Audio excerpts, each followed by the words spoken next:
Hey everyone, welcome back to the Mike Rosehart Show live every Wednesday, 7 p.m. Eastern. So today we're talking about, hang on a sec, I just need to refresh myself. So today we're talking about landlording and we're talking about real estate investing, and then we're going to talk about the pivot into, or I guess the big picture is how does this all fit into your goal of reaching early retirement or in building your personal financial, journey towards FIRE, or whatever your goal is from a personal finance standpoint, and how real estate and landlording specifically fit into that. And I think that I want to clarify this. You can be a really good real estate investor and not be a landlord. Landlording is the worst type of job, business that I can think of. There's nothing worse than being a property manager. There's nothing worse than dealing with tenants, fighting with maintenance contractors, battling at the landlord-tenant board, and dealing with all of the bull crap that goes along with running property management as a landlord. And I'm I guess separating the two, real estate investing and landlording. So for instance, I could buy a vacant property with no tenants in it, renovate the whole property, do it up really nice, and then sell it for a nice large profit. Basically a BRRRR without the tenants involved, and make way more money and have no headaches for the same amount of, or probably better return on investment and way better return on time than say buying a property with tenants, having to fight with the tenants. All that whole business model is flawed in that it requires a lot of time investment. And I don't have any more time to give to fight with tenants, to fight with the landlord-tenant board, to fight with the city, to fight with the the zoning and the rental license people. It's just fighting all the time because almost all buildings are non-compliant in some form, shape, or manner. Something's wrong. Some tenant's pissed off. There's always a fight. There's always drama. That is property management, especially when you're dealing with multifamily. There's always inter-unit conflict that you're always trying to be a counselor to resolve. And that's if the tenants pay rent on time. That's if they aren't trying to destroy your property. There's maintenance schedules, and there's just so much that goes along with being a good landlord. And so I've decided I can't be a good landlord and reach my goals of personal finance and spending time with my family in the same way that I'd like to. And so if you can't do a good job at it, don't do it.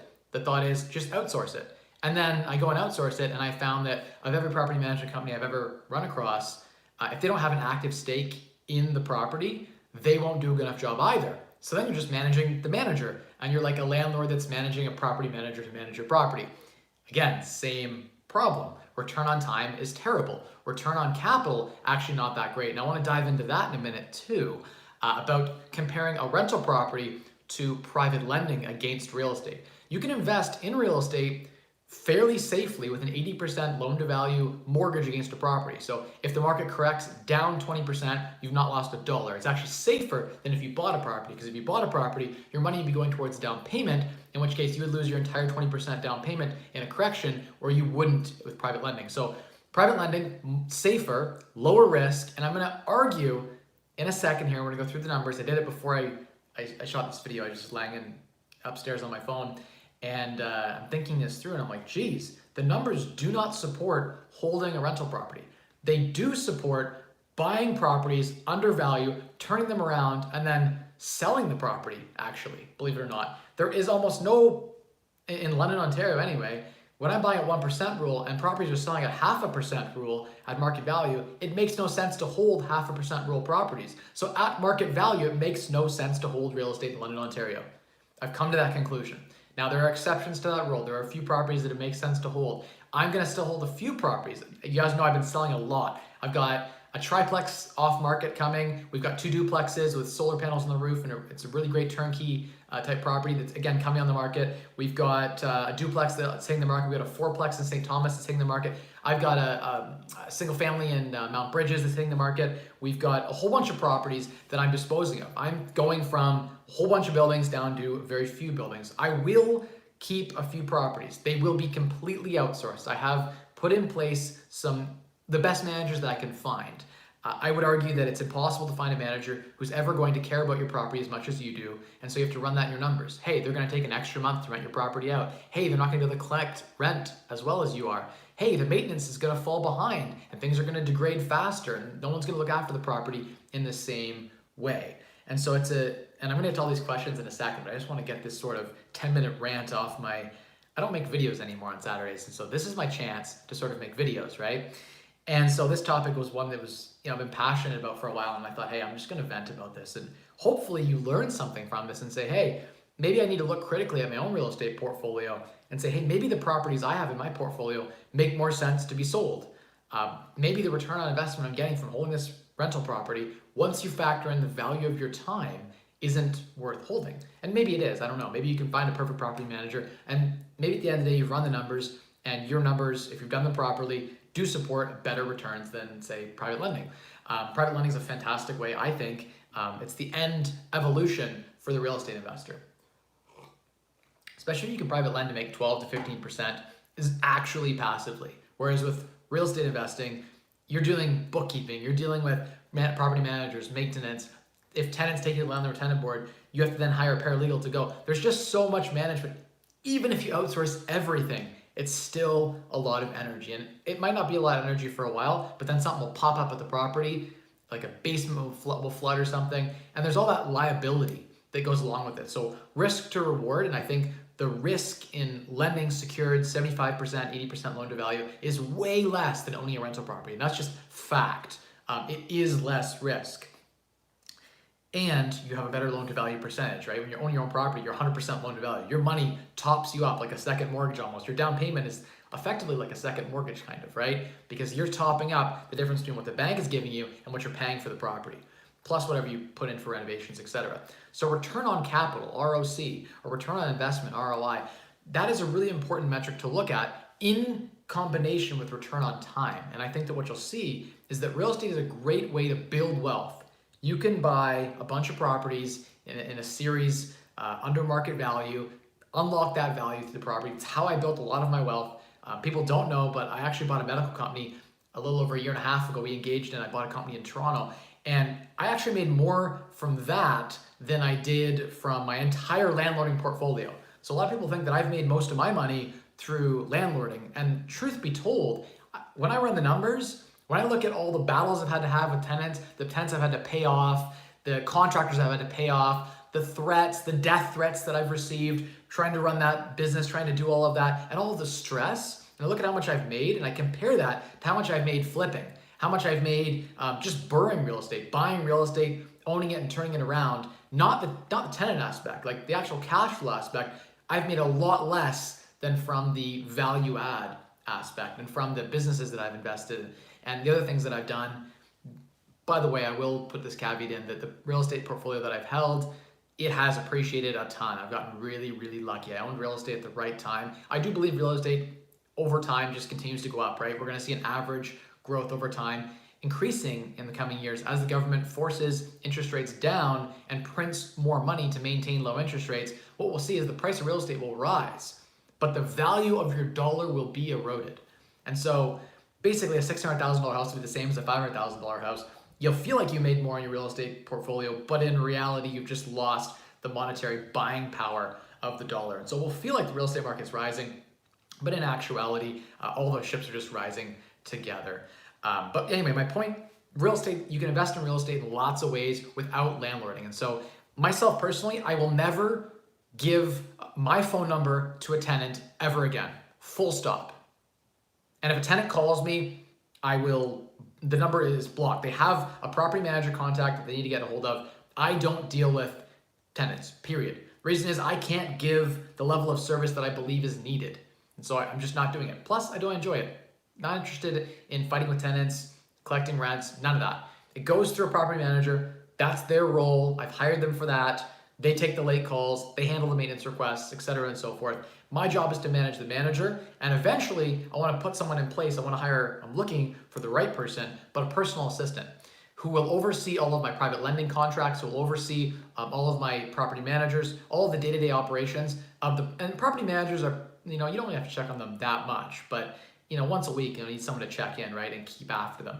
But I want to hire someone in that role to be my personal executive assistant to run all that, so that literally I'm not even managing the managers. I don't want to be attached to my properties. And there's a few reasons for that. One is liability. Two, I have a public brand, and for some reason, tenants don't like people, like I'm fairly successful, and so they want to latch onto that and take where they can. And so as you become more wealthy and more successful, it's very difficult to be a good landlord. And so I'm done with it. I'm not saying that it's bad. I'm just saying it's $20 an hour, $25 an hour, $30 an hour at best work. Being a landlord, that's what you get paid per hour. The real value is in unlocking, through renovation or whatever plan you have, but unlocking the value of the property and then bringing that property to market or to refinance. That's where you make money in real estate. That's the burr. That's through cash flow investing over a 5-year period, looking at the numbers, even on all of my 1% real properties. Like I buy properties that are $500,000 that bring in $5,000 a month in rent, minimum. That's been my benchmark on pretty much every deal I've ever done. Some of the properties I bought for $500,000 bring in $8,000 a month in rent, $9,000 a month in rent. And believe it or not, over a 5 or 10 year period, with all the tenant turnovers and the damages and the property managers have had to pay and the leasing fees and the capex and all the crap that goes along with that, and the landlord tenant board and the times the tenants walk away and don't pay. After all of that, return on investment is like 18 to 20%. I was calculating 30%, but in real life, maintenance expense is higher, snow removal, grass removal, the roof goes, running all those numbers at a higher rate. I think people should have a higher vacancy rate of like 7%. You should have, maintenance expense that's probably double what you expect, property management fees, double what you expect, etc. and so forth. All of those bad debt expense when tenants don't pay, all of that, you run all that in, you'll see that most of or at least a good percentage of the profit has come for me in buying a building for $500,000 and then fixing it up and realizing that it's gone from $500,000 in value to $800,000 in value. So a 1% real estate property. And so I'm holding these types of properties as an example. We'll walk through, let's do an example right now. So let's say I'm holding a property that I bought for $300,000, the rent's for $3,000 a month. In this market right now, I should be able to sell it for $400,000, $450,000. So it makes no sense to hold it. Every time I look at a property, once I've stabilized it, as in I've fixed whatever's wrong with it, made it so that it's a top marketable property, and then got great rents or put on Airbnb or whatever strategy I'm using at that time to generate income, I get to that point, and then it's easily saleable to an investor who wants to come in. And most investors in this market are happy with an 8 cap rate. So they're happy with an 8%, and that's like really good in London, by the way. An 8%, 7 to 8% return on their capital, right? And so now that maybe levered up, they can get 30% or something. But what I'm seeing is that most of the cap rates run by real estate agents and property managers are not conservative enough. They don't have high enough property management fees, high enough vacancy rates, high enough maintenance, budgets, high enough capex budgets, all of this kind of stuff, right? So it comes down to, at the end of the day, for me, a decision from a lifestyle perspective that I don't want to be a landlord. I'm getting out of that business. I'm not interested in it. I will still do flips. I will still hold several properties. One thing I do love about real estate is the tax advantage of it. So you can hold real estate and theoretically I've had properties in their first 1 year or 2 years where I'm turning tenants over, or where I have a vacant unit that's renovated for a whole year, where there's huge losses. And real estate helped me defer taxes in a big way. When you buy a building, the first year it never cash flows, ever. There's always vacancy when you're renovating it, turning it around. How do you can't cash flow when it was vacant for the 6 months that you're renovating it. So for that calendar year, you'll have large losses. The utility bills are still going, the mortgage is going, taxes, etc. All those expenses are still being incurred, but there's no revenue coming in until you stabilize the property. And in some cases, it can take a year. The city gets involved, and you have to get a permit, and you're fighting with the drawings, and then the city inspector comes in and says, hey, I want you to fireproof these 5 walls. I'll come back in 5 weeks. Your renovation could be delayed for months and months and months. And it could end up being a whole year project if you have tenants that, for instance, that you thought would leave, but then they refused to leave. They had agreed orally to you, or they signed something that said that they would leave, and then they renege on that, and you end up having to pay them thousands of dollars to leave so you can get in there and renovate and fix the property up, because it's a dilapidated piece of junk. In most cases, if you're buying under value, that's what you're buying. Is a piece of junk that you're trying to turn around. And the hope is that in turning that around, you make some money. And usually you do, that's the idea. But in the first year or two, you will have a period of no cash flow. So it's very common in the first 2 years to have negative cash flow. Guess what? If you're working a full-time day job, there's some intense benefits of getting that write-off against your day job. You could offset so your day job has no tax burden. There was a year where I worked a $55,000 salary and paid no tax, got a credit back, because my rental portfolio at that time was all being turned around. I was renovating and I had a lot of vacancies. I was adding value, and you don't pay tax on the value added to your real estate portfolio until you sell. And so if you just refinance or you're holding the property, there's no tax implication. You bought a property for 200, it's worth 400, you pull out 100,000 from a refinance, and there is no tax burden associated. So what I will say is this: for building wealth and from a tax advantage perspective, buying property and renovating it and then eventually cash flowing it, that is a good strategy to make a lot of money. Once you've built some wealth, stop landlording. It's low value. You should move your wealth so that your money works for you.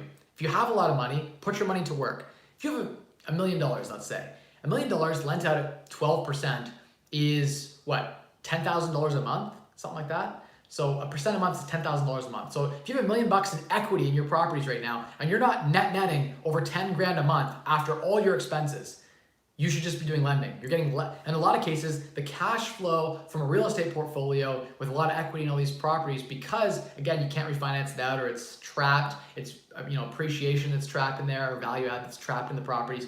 Often the return on investment is less than 12% before appreciation. And I don't know where the market's going. I'm not investing strictly for appreciation. I have a few properties that I hold that I think are good appreciation plays, but they have to at least be covering themselves. I'm looking for positive cash flow at a minimum, and then the appreciation being a sweetener.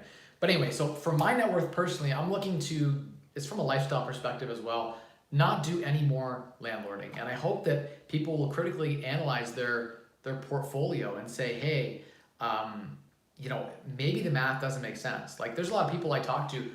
I had a guy reach out to me, he had 5 properties, and I think the mortgages on them were like 30%, 40% of the value of the property. So he had like $400,000 house with a $150,000 mortgage, and he had like a $500,000 house with a $250,000 mortgage, because he'd been paying down the mortgages over the last couple of years. He hadn't refinanced them. He'd done a little bit of renovation here and there, and they'd appreciated in a big way. And that's a very common real estate portfolio for someone who's had a few properties for a few years. And so he had well over $1 million in equity, and looking at that and saying, he was like, hey, I'm making a couple of my properties break even, a couple of them I make $1,000 a month. So he's looking at his portfolio and he's making a few $1,000s a month. And he's like, how can I get more cash flow? And I'm looking at that and I'm like, geez, if you just sold all your properties and did like lending, went and found a mortgage broker and said, hey, I have all this money, I want to lend out, can you find me some people, some flippers, whatever, who want a mortgage? And what you'd find is that his return would be, again, on the amount of money he had, it was like $15,000 a month, just lent out to just lent out to various flippers or people who are looking for mortgages. So anyway, we're gonna get to the question and answer. I see lots of questions popping up here, so I'll kind of jump into that. But anyway, the point being that I can't believe how many times people don't critically analyze their own current holdings and say, hey, this property doesn't make sense, I shouldn't hold it anymore. Or this property, I need to refinance it right now, or I need to sell it. And in almost all the cases, if you've had a property for more than a year in this market in Ontario, the answer is refinance it or sell it. If you're not willing to refinance the equity out of it, sell it. So that's basically where we're at right now. I do believe in having probably my end game is like maybe 6-7 properties in my name, 6-7 properties put into my wife's name. So together we'll have 14 properties or something. Again, not being at all managed by me in any way. Tenants don't even know that I own the properties. That's ideal. And the property managers are taking care of everything, and then a personal assistant to manage the property managers. I don't want to be involved at all. And then the rest of my net worth into lending, into my buying businesses, private businesses, into stock investing and diversifying my wealth. The end game is to not be accountable. You don't want to be accountable. You don't want to have to employ contractors. You don't want to have to fight with tenants. People on the bottom of society want to take from people at the top now more than ever. And so it's something we need to be cautious of as we build wealth, as we build our fire plans. There'll be those trying to undermine us. And it just so happens that on average, tenants are the lowest class of society. They can't afford to own. And there are exceptions. Like I have some great tenants that could afford to buy and don't because they're a master's student and in 2 years they're going to move.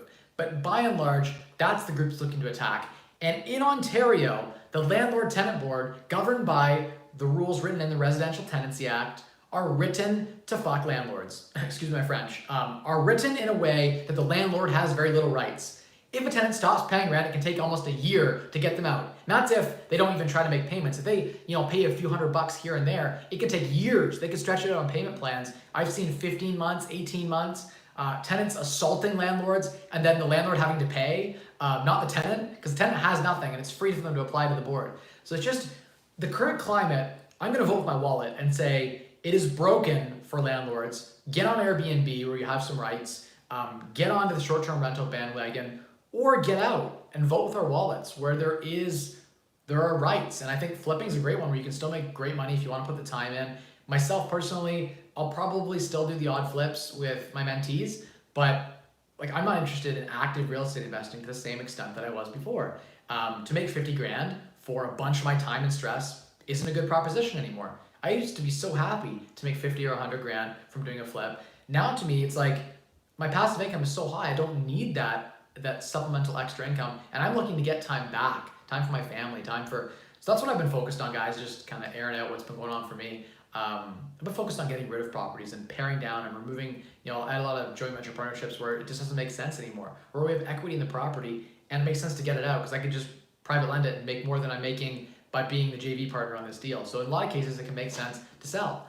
And so that's what we're doing. If you want to buy some properties, if you're in the beginning phase of your journey where you're trying to build wealth, then have I got some cash flowing 1% rule type properties for you? If I got some turnkey stuff that's super solid that we've spent a lot of money fixing up, I'm just tired. I'm just done with it. But for those people who've got the energy, like 10 years ago, I would have been all over this, right? Just coming up, I'm just about turning 18. I was in my first year at Western, getting excited about real estate. I would have been all over this. I would have jumped on and said, hey, is there a landlord out there that I can manage their property for them, that I could take 25% of profit, let's say?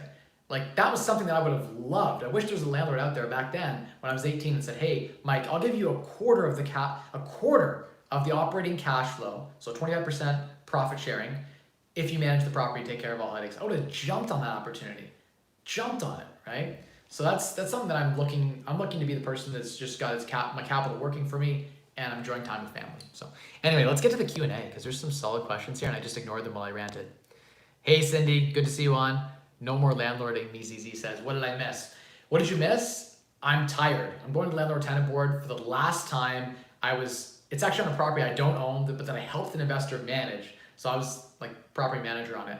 And I managed it for like a month and a half, and it's a long story, but I got that case, and that for me was like the cherry on top where I'm like, I'm done with this. I'm done opening myself up to the liability of servicing tenants. Property managers are held to a very high standard, so are landlords, where, for instance, if you're on a vacation at your cottage and you don't respond to a request of a tenant in 24 hours, you can be liable for damages. So like you're basically a slave to your tenant at all times. And by the way, if your property manager doesn't respond, you're still liable as the landlord. It's expected that you've hired a property manager and they're adequate. And if they're not adequate, it comes back on you still. Liability is still on you as the owner. So your property manager's on vacation for the weekend, doesn't respond to his phone. Guess what? You're liable. Tenant can take you to the landlord tenant board. The environment is not favorable for landlords right now. So I'm just ranting because I'm frustrated. 20 years ago, landlords could kick tenants out that weren't paying rent. 20 years ago, if we want to get in and renovate a property, we can get in there and just, the tenant would be gone. They didn't have the same rights they do today. Now it's like, in some cases, landlords are literally subsidizing the living costs of tenants that they can never remove. So their tenants paying less than the mortgage, property taxes, maintenance, and insurance. They're literally losing money every month, and they can't get the tenant out. They offer them 10 grand, tenant still doesn't want to leave. And there are situations where the tenant literally, it's as if they own the property. They can't sell the property because who wants to buy a property with, super low rents and no cash flow? So then this landlord stuck with this property, has no rights, and is just a slave working for the tenant for nothing. As in like less than minimum wage. Where's the landlord's rights here? So anyway, that's what I'm ranting about is lately I've seen a lot of that going on and it's just not right. Need to make more income. Antoine, if you need to make more income, then there's lots of ways to do that. Lots of side hustles you can pick up. Real estate investing and landlording and property management, when you're getting started in your journey, can be a great way to earn money. It's stressful. It's a pain in the ass. Your phone rings all the time. Tenants are calling you and texting you. And it's always a battle. It's always like landlord versus tenant. I wish it was more cooperative, but it always feels like tenant wants this fixed now. These 10 things fixed now. And like 5 of them are reasonable. And so you'll do those 5 things. And then 3 of them are just like unreasonable requests that you can't ever grant. And then there's the fact that like they just don't pay rent sometimes and they still want, right? Like they'll apply to the board and I'm just tired of the fighting. And I feel bad for all the landlords out there who are struggling right now because the RTA, Residential Tenancy Act, is not in our favor. It's written right now. It's getting a lot like California where, there's some tenants that pass tenancies on, right? There's rent control rules in place that it's just getting crazy. So I'm still all about the student rentals. I'm still all about the Airbnb. But again, I'm not involved. Property manager comes in, does all the leasing, does all the tenant placings, all the managing. I'm not involved. Now, hopefully, I have enough people in place that things move smoothly without my involvement. But it's still going to require me to go by the property on a monthly basis or a bi-monthly basis and check on things. That's a level of work that I'm willing to accept right now. But as I get wealthier and wealthier, I'm less interested in doing that. So that's what I've realized is as you get wealthier and wealthier, you don't want to deal with those lower value aspects. And so that's something that's a shift. It's just kind of happened. And I'm sure it's been partly fueled by the fact that I've sort of built a YouTube channel and brand that makes me a target, a public target. And so I've been the target of a few tenant groups, and I'm just done. Like, I don't want to be the target of tenant hate groups. I'm just tired of it. There was a tenant hate group that was like attacking me personally. And there was a lot of slander going on. And what am I going to do? They're bums on Facebook with no money. You can't sue them. They have nothing to lose. They're just out there throwing hate speech around. And it's, I don't want to be the big time landlord that's got the crosshairs set on them by the tenant groups. And I'm just tired of it. So for all the people out there who are struggling right now with being a landlord, it's tough. And I'm here for you guys. There are ways to maneuver through this. And I think what you'll see is that private lending may be a better overall strategy from a return on investment perspective. Buy the property still. That's a great deal off market. Turn it around, fix it up. But instead of keeping it and refinancing it, but then the last R, instead of refinance, sell at the end, right? Hold it for a year or two, get a little cash flow out of it. But you might realize the analysis looks to sell at the end of the day. Take that six-figure equity you've created in that property and go private lend it. Now you got $1,500 a month passive income from one property. No stress, no headaches, less risk. Because again, you're lent out at a lower loan to value than if the money was stuck in the property. For the 74 people who are just on, smash that like button if you're going through this right now, and share with me what you're dealing with. Another 10 minutes, I'm going to do a rapid fire of live Q&A. Let's do it. William, good to see you on as well. Thank you for the comment. Jonathan says, hey Mike, how's it going? It's going good, actually. I'm feeling really good about the plans I have for the next 3 to 4 months to get out of landlording and shift my wealth into more passive means of earning. That doesn't mean that I won't still buy real estate. It doesn't mean that I won't still, as a realtor, be involved in a ton of deals and helping people out. I will probably still be involved in buying the odd properties and turning them around. If the opportunity presents itself, I'm all over it. That said, I'm not interested in the day-to-day. I'm not interested in being a landlord. I'm interested in being an investor. Hi Mike, first time tuning in live as opposed to watching the replays. Content is super valuable, thank you. Thank you Mario, appreciate the comment. Ruben says, hi Mike, can you please give me more details on private lending? What is the minimum amount and minimum term and interest rate? Ruben, it's so flexible. You could lend your best friend $5,000 on a promissory note, right? That's an example of private lending. It's the least safe, it's the most risky, but that is one way you could lend out, and whatever they needed, that would be the minimum amount, right? And I guess, what is it worth your time to do up the agreements? For myself, I would never lend less than probably $75,000 in a go. It's just not worth my time to write up a loan agreement, et cetera, and so forth. Go to the bank, get the bank draft. I just wouldn't do it for probably less than 100 grand. It wouldn't make sense. So that's just where I'm at. But I remember people getting started that I talked to who were lending $10,000, $15,000, $20,000, even $50,000 to a friend, making $500 a month passive income. They've secured it against their friend's house or whatever. That's a great way to get started in it. Talk to a mortgage broker. They'll line you up with people who are flipping properties or whatever, and it's cheaper for them to get an open, if you give them an open 6-month mortgage, let's say. You say, hey, I'm gonna first secure position on this flip you're doing. I'll go 70% loan to value. So if you screw it up, I'll take the property from you, and you'll lose your 30% down payment, but I'll be made whole, I'll be safe. Now I'll charge you 12% interest. The flipper's all over that. 12%, they're like, yes, hell yeah, let's go. If they went and got an A-lender mortgage with the bank at 2.79%, guess what? When they sell the property in 6 months, their breakout fees are 15 grand. It's cheaper for them to pay you 12 to 15% interest than it is to take the A-lender mortgage and pay a breakout penalty. Because there are a lot of huge breakout penalties built into those really attractive, sexy rates. And so the flipper, or the guy who's looking to hold short term, or the guy who's looking to flip it to his wife or flip it to his friend, and maybe they're just keeping the property within their, they're just gonna change title a little bit, then it makes sense to have an open product. And so lending can be a fantastic way to get great returns. And I don't like lending to businesses as much as I do like lending to real estate. I do have loans, I have a couple $100,000 out lending to businesses right now, and you get a general GSA, general security of assets. And if the business has decent assets, then I guess you're sort of secured in that way. But it is more risky. than say lending against real estate 75% loan to value, let's say. But great question. There is an easy way to get started. Just start reading about it. Start talking to mortgage brokers who syndicate this kind of stuff. Now I'm not licensed, so I can't put anyone's money to work. I can borrow someone's money against my own rental properties and lever them up, and then I can do my own personal lending on the side, but I'm unlicensed, so I can't syndicate people's mortgages or put together two people to borrow. That's not something I can do. What I can say is talk to a licensed mortgage broker who can help you with that. I think it's a great way to invest your wealth and to build that passive income, and I mean truly passive income. And if you use some of the cool stuff you can do with your registered accounts, like your RRSP and your TFSA, in your TIFSA or your TFSA, you can do a structured second mortgage at 29%. And so you can grow your TFSA, tax-free savings account here in Canada, to like $500,000 or $1 million pretty quick, like in a 10-year period. So that's where it's really attractive, where you can do some secured lending within your registered retirement plans. That's something most people didn't know they could do. Didn't know they could lend out mortgages with their RSPs. Thought they had to buy mutual funds and stocks. They don't have to.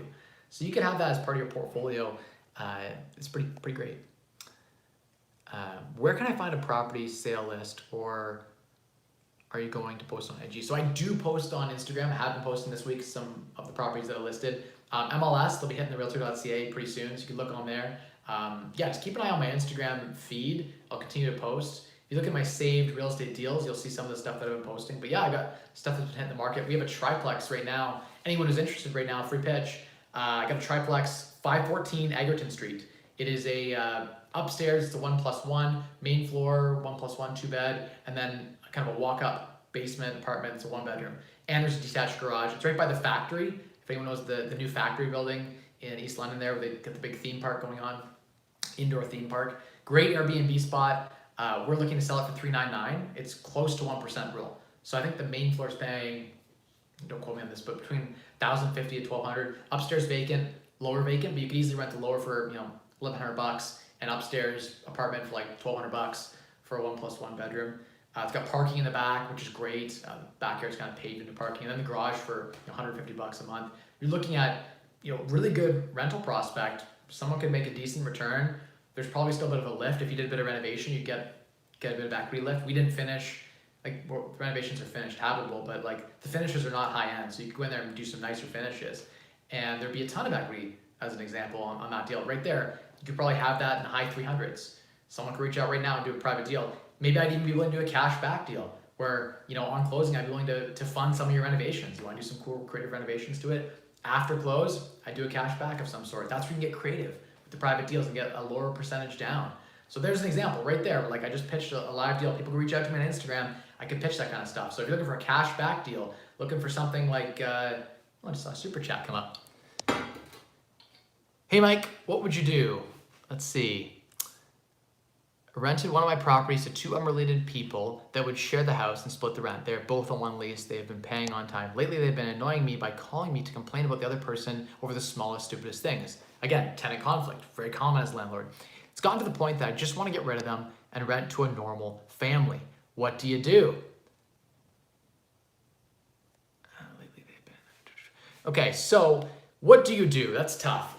I guess the first thing, you have to talk to a paralegal. There's some really good paralegals out there who can structure some really cool things. Probably the easiest thing, if they're paying their rent on time, go talk to them and say, hey, you guys are having tenant conflicts. Maybe we find you another place where you guys can each move in separately. You don't need to share one house. Talk to the tenant. Have a reasonable conversation. These are the types of conversations that I used to be really good at, that I am probably still pretty good at, but don't enjoy. Hate it. But that's what you have to do. You have to go there, you have to talk to them.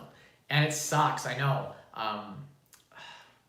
It's a tough one. There's no, unless you're gonna, I'll give you an example where you could do a reno eviction. So a reno eviction would be where you serve them the right, I think it's N13, you serve them the N13 and you give them time to move out, and then you substantially change the unit. So if it was a single family house, you duplex it, secondary dwelling unit it, you make it into 2 units. It's not the same unit that it was before. They don't have the right to move back in at the same rent because you've now made it from one house into 2 units.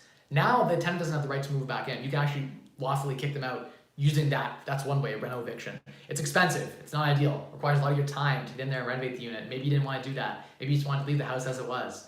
In which case, the easiest way is get an N11 signed. And mutually, the two of you guys, the tenant and landlord, agree for them to move out at a set date. And you say, hey, let's in 4 months, why don't you just go find a new place? Maybe you have to help them find a new place. It's probably a lot of counseling, a lot of managing, but that is the way to solve that issue. That's probably the easiest way I can think of. And Antoine says 64K to 1 million in 10 years. So run the math on me. If you're doing, let's say you get a 30% second mortgage, and you can do 30% second mortgage, no problem. Maybe you give them a first mortgage from your RSP at 4%, and then you, on the same property, you throw them a second mortgage at 30%. So their average rate of interest is maybe like 15%. Now run the numbers, no problem, Watts. Happy to help. Thank you for the super chat, appreciate it. Their numbers might be all right. The flipper's like, hey, this makes sense. They're paying a 30% rate. So at the end of year one, what's 30% on 70 grand? My TFSA has 75 grand in it. So on 70 grand, you've got 20 something thousand, you're almost at 100,000. Then end of year two, your 100,000 turns into 130,000. End of year three, it's at 165,000. Then you're in the 200,000. Then you're at like 250. Then you're at like 300. So maybe it's like, it gets faster though. It starts to snowball, right? Because 30% of 300 is $90,000, right? So now you're at 390. And then on 400,000, 30% of that is 120,000, right? So your growth keeps getting faster and faster. You're getting close now. You're $500,000. And we're what? I think we're 6 years in. So maybe it's 12 years. I don't know the rough math, but yeah, you get the TFSA to a huge number really, really quick. And maybe you just got to lend it to a friend to get that TFSA up to that level, right? Maybe you have to make a deal, say, hey, I'll give you a first mortgage open with my funds at 3%, but the deal is the second mortgage is at 30%. It's in a riskier position, or you do a third mortgage. Say this third mortgage with my TFSA through, say, Olympia Trust is at 30%. And so your TFSA starts getting huge quick, and you're basically sheltering all of the room and the gains for the future. That's where you have a really good accountant, a really good financial planner. They'll help you build a cool strategy where you're in early retirement and you're making 100 grand a year as a couple, a little bit more than that, 150 grand a year as a couple, paying no tax. Canadian eligible dividends, $50,000 per person in a couple, completely tax-free if you're investing in Canadian companies and Canadian eligible dividends. I'm talking Bank of Montreal, TD, I'm talking anything on the Toronto Stock Exchange pretty much that pays a dividend. Rogers, utility companies, all those companies pay 6-7% dividends. That's a great strategy for early retirement where you don't need to own any real estate. You just sell everything off, put your money into structured smart funds, and you pay no tax. Just enjoy a 6-figure living. It's a good place to fire here in Canada. Ooh, another super chat from William. Thank you, $20. Mike says, Mike, had a roof question above. Sandwich money, TY. Thank you for the sandwich money. I much appreciate it. I will try to find William's question because if you super chat, your question gets prioritized. I'm gonna go to the local. There's a place near my house called Abe's Sub Shop. They make the best subs. They're pretty expensive, like $15, but they're so good. Abundance mindset, guys. Okay, do I see William's question here? I think I scrolled too quick. I didn't see it. Okay, William says, Mike, have to replace a roof in Detroit. Any recommendations or thoughts are greatly appreciated. So, William, it depends, I guess, on what kind of roof you're replacing. So, when we talk about replacing roofs, it depends if it's a flat roof or a pitched roof or, what you're doing with it. If it's a flat roof, in some cases, it's actually cheaper to just patch the roof than it is to fully replace it. So that would be the first thing I would say is can the roof be rehabilitated in some way to save a bit of money? And if the answer is no, then Max, good to see you on, buddy. Still flipping cars? Life's still good? Haven't chatted with you in a while. So we're talking about roofs right now, and so I'll answer William's question because he's super chatted $20. That's the least I could do is offer some value. William, in the comments, give me some more clarity on the roof situation. So what kind of roof are we dealing with? Is it a commercial property, residential property? Are we talking a huge roof? Just part of the roof is bad? Because in some cases, you can get away with replacing part of the roof, and that might be the fix that you need, right? But it's up to your own, I guess, standards of risk. You could find a couple of good roofing companies and ask, their guys on the weekend to come for cash and do a job, right? If you, for instance, you go buy, I did this before, I bought the materials from a local supplier, had them delivered to site, so they were there on a skid. I said, look guys, you don't have to get any materials, you just come here this weekend, Saturday, Sunday, cash, beers and pizza, and I'll give you, $1,000, and 2 guys come there and they'll put the roof on in, a weekend. So that's where, if you were, I guess the old Mike would have done that. The new Mike is I guess I value my time too much that I don't want to go and order materials, go on site and babysit these guys. Because to get that good deal, I got to go there with a boombox and pizza and beers, and I got to have the materials there. I got to keep the energy up. I've got to be there babysitting them, right? So, okay, here we go. So 3-story house, 3,000 square feet. Ouch. The problem with when you get into 3-story and above is that you're at such heights that you often need scaffolding to fix any side repair. I don't know how it's pitched, but depending how, sorry about that, guys, got a call. Yeah, so depending on how the pitch is, depending on what the roof looks like, it could make sense where it could be a weekend job. 3,000 square feet sounds like if you had maybe 3-4 guys, you'd be able to get done in a weekend. It depends on the extent of it too. I don't know if usually the south side of the roof facing is degrading quicker than the other. Something not to cheap out on in Detroit would be ice and water shield. Relatively cheap product. I recommend it strongly along the valleys and the areas where I don't know how the roof's framed. I'd have to see it. But at the end of the day, I feel like that's probably the best way to get the roof done is on the cheap. Is just find some guys who are really good roofers, work for a reputable company, and they do roofs all day long. Like they're good at what they do, and then get them to come, on the weekend do something like that. That would be probably the cheapest way to get your roof fixed. Interesting aside about roofs, just while I'm on this tangent, metal roofs, fantastic. I love metal roofs over asphalt shingle roofs. The beautiful thing about the nice metal roofs that they have is you're able to take, what? Oh, someone keeps texting me.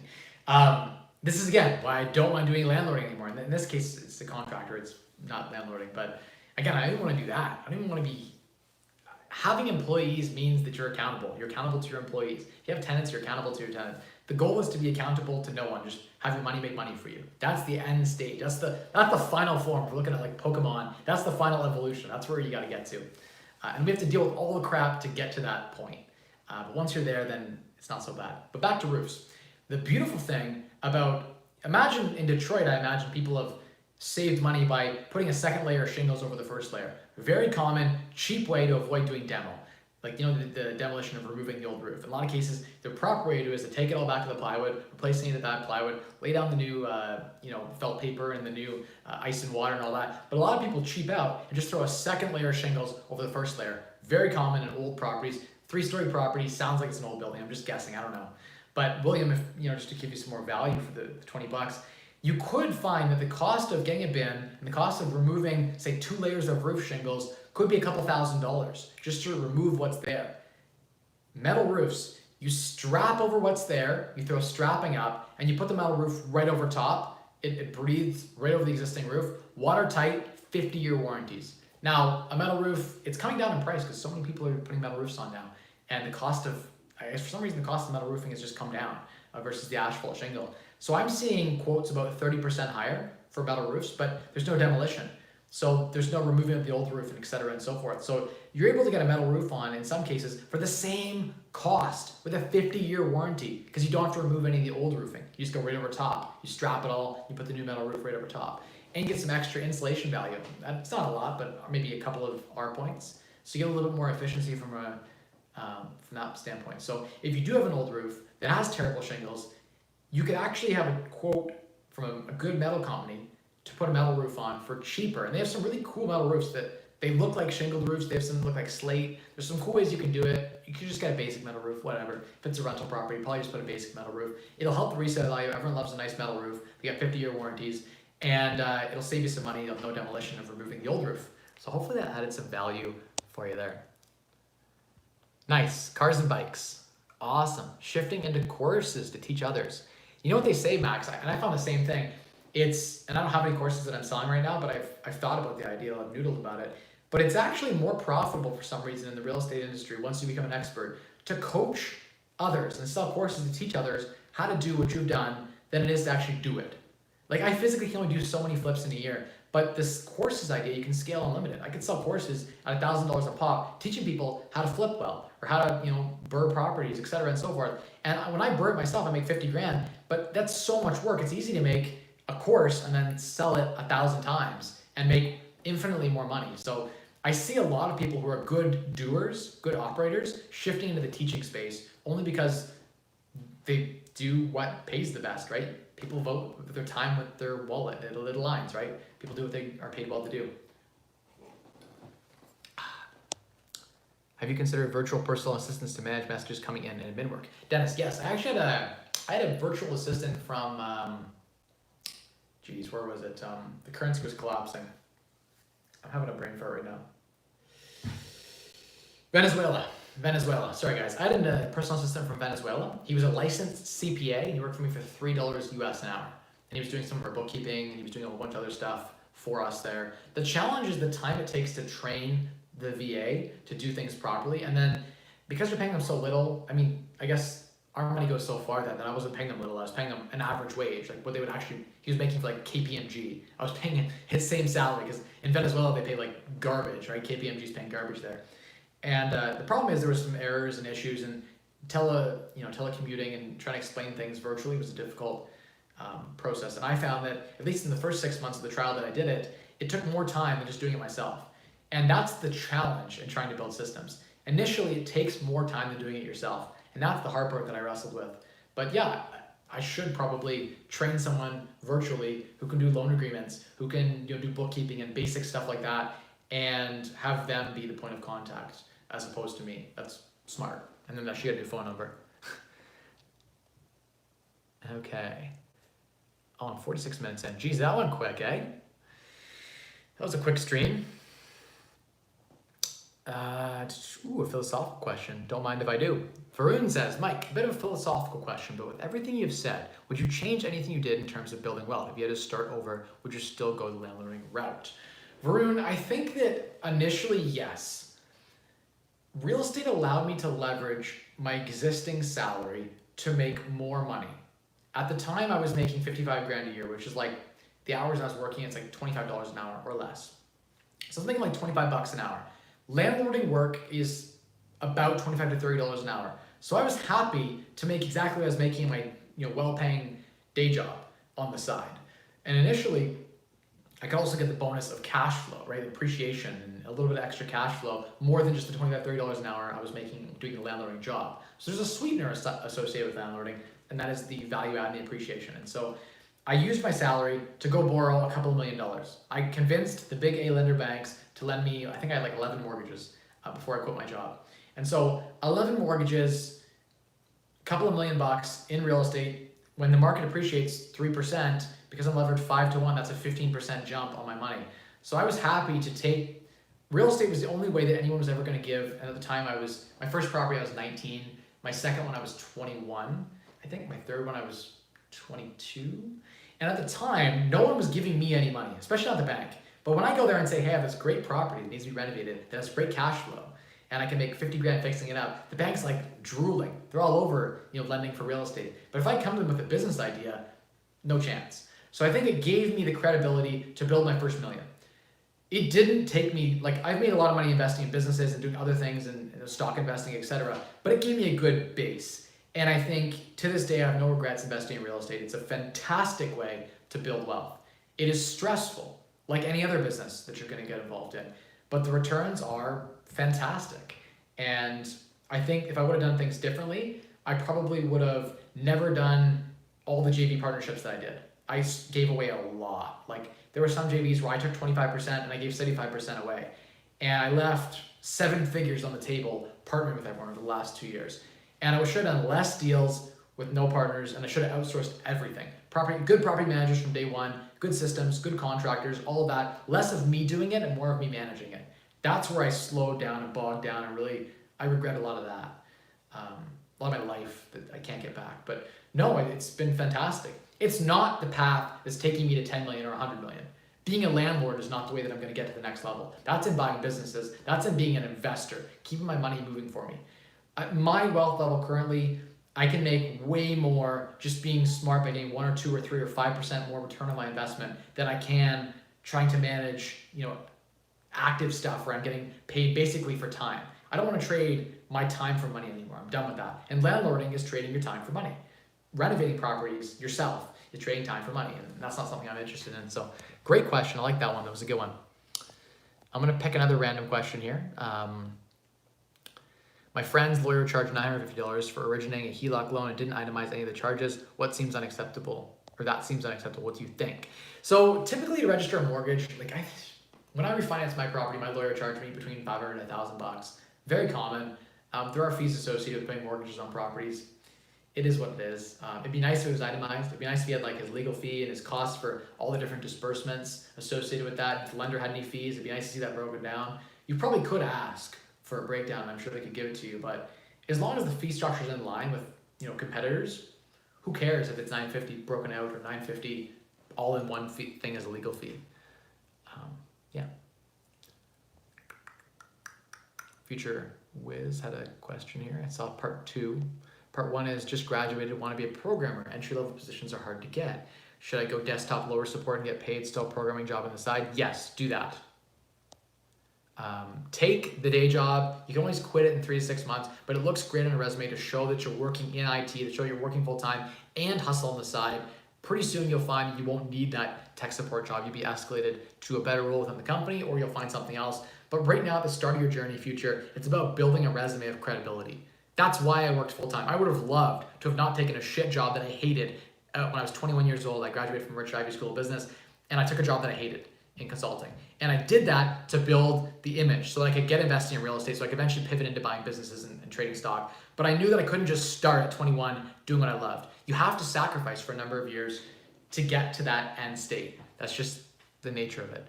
I wish it wasn't true, but you could just do the program on the side and try to find something. But what you'll find, Future, is you'll escalate through your career faster if you build a solid base.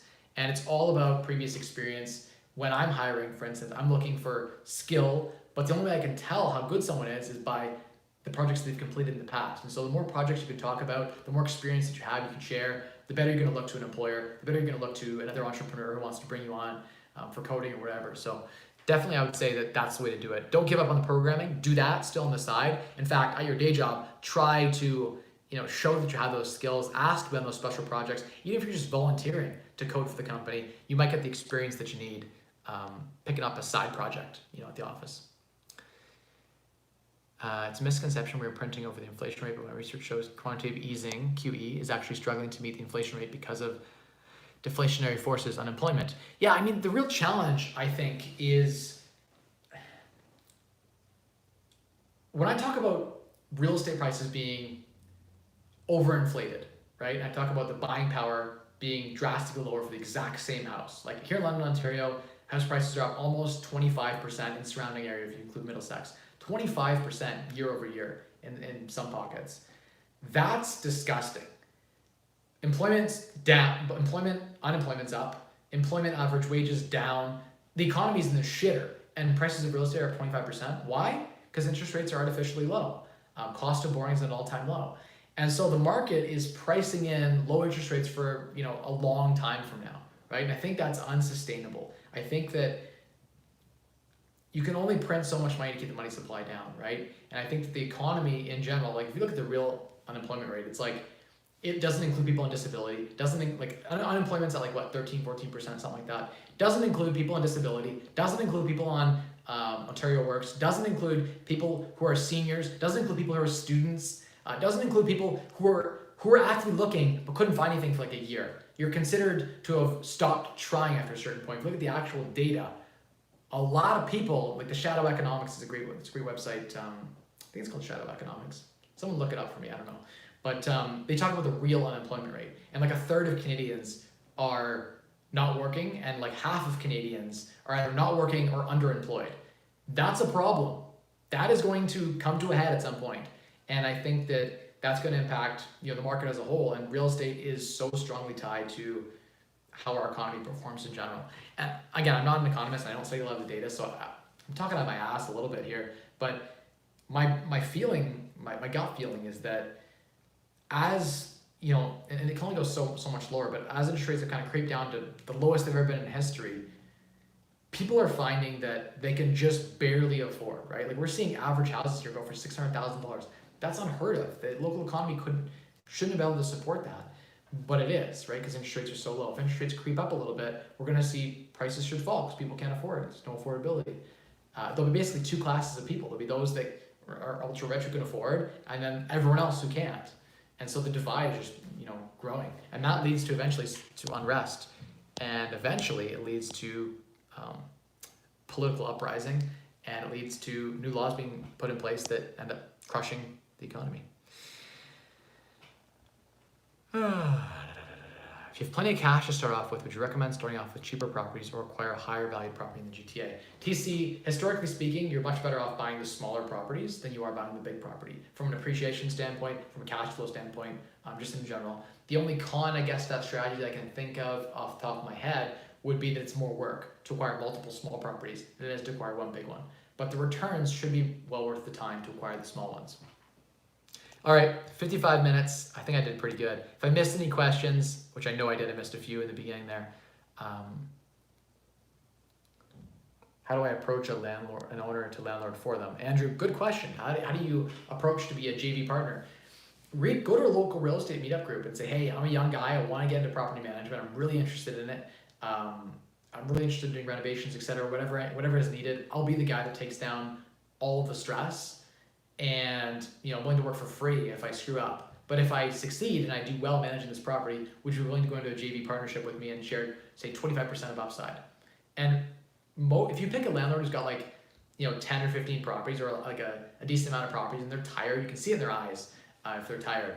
That's the target market. That's not the young guy who's got 2 or 3 properties. He's just managing his own. You got to find the guy who's got a lot of properties, who's tired. That's the guy you go ask that of. And just pitch that, right? To say, hey, I'm a young, hungry guy. I just want to learn. I just want to get invested in real estate. I don't need capital to get started, but I have a lot of energy that I can input. Do you think you could try me out on one of your properties? You could share. Don't give me 25% of your property yet. Just share some of your operating profit with me on this property if I can, exceed your expectations and manage it well. And I think that you'll prove yourself invaluable, and you'll be able to manage more and more of their properties. Probably they'll want to go buy some properties with you and support you on your journey. I think that's what will happen. But yeah, it's a great way to get invested in real estate at the start, and it's something I wish I would have done earlier on. I waited at 19 to get my second property, and then my third property, I was several years before I started really buying properties. And for those couple of years that I was saving down payments, I could have just been partnering and putting my energy towards building a brand and building all of a name for myself as someone that would have managed properties for these guys. And that's the key thing. Make sure you get don't work for a management fee, work for an equity stake. That's the key thing. Get everything on paper. Get it all documented. All right, everyone. I think I'm just kind of stroll through here. Why not dump money into the S&P 500? Seems better to me than lending. No, it's not. Historically speaking, the S&P should return on average about 7 or 8%. Private lending, I'm getting 15. In the S&P 500, there's a much higher risk than lending 7% loan to value against Canadian real estate. So I think the risk to reward ratio of lending, because of who I am and what I know, I can leverage that to get a much higher return. There are people who do lending at 7%. Those people would be better off. If you're doing private lending mortgages, first mortgages at 7%, you are better off putting your money in the S&P 500, probably.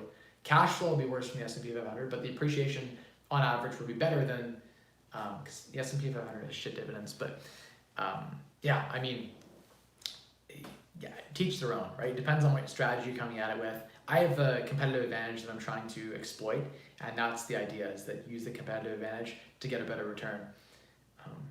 Yeah. Thank you all so much for watching. For everyone who's tuned in tonight, I really appreciate it. If those landlords who are struggling, I'm here with you. I've been through the struggles. I've been doing this 9 years now, and it feels like 100. That is the journey of the real estate investor. Thank you all so much for giving me all your questions. And if I missed your question, I didn't answer it, once I end this, copy and paste your question and paste it in the comments of the video, and I will respond in the comments of the video. As always, the secret to unlocking a wealthier you, 3 levers: spend less, earn more, and then maximize returns on that difference. So try to spend as little as you can, try to earn as much as you can, side hustles, whatever, and then maximize returns on the difference. And then once you've built the wealth, then it's inverse. Then the most important thing you can do is to maximize the returns on your money, because a 1% difference is huge. Try to earn more money by various strategies, trading, hopefully not trading your time for money anymore. And then the third thing being spending less. And that's not as important. Once your net worth's in the 7 figures, what you spend is less important than what you make return on your investment. But in the beginning of your journey, when you have 10 grand or 50 grand, who cares if you're getting a 7% return or a 10% return? The difference between a 7% return and a 15% return on $50,000 is insignificant. You could make way more money in a weekend just trading your time for money. So it's depends on where you are in your journey, but those are the 3 key levers. I hope you can play those levers to your advantage to build your wealth and to reach FIRE. It is the ultimate. There's nothing better than freeing up your time to do whatever you want to do for the rest of your life. Thank you everyone for watching, and I'll see you next week, live at 7 p.m. on my YouTube channel. I've been consistently live for well over 2.5 years now. I've never missed a week, even on vacation. So you can rely on me to always be here to answer your questions and do my absolute best to give you my honest, unfiltered opinion, sometimes uneducated opinion, but I'll give it anyway. So with that, I'm gonna end the stream. I'll see you guys on Instagram at Mike Rosehart. Bye everyone.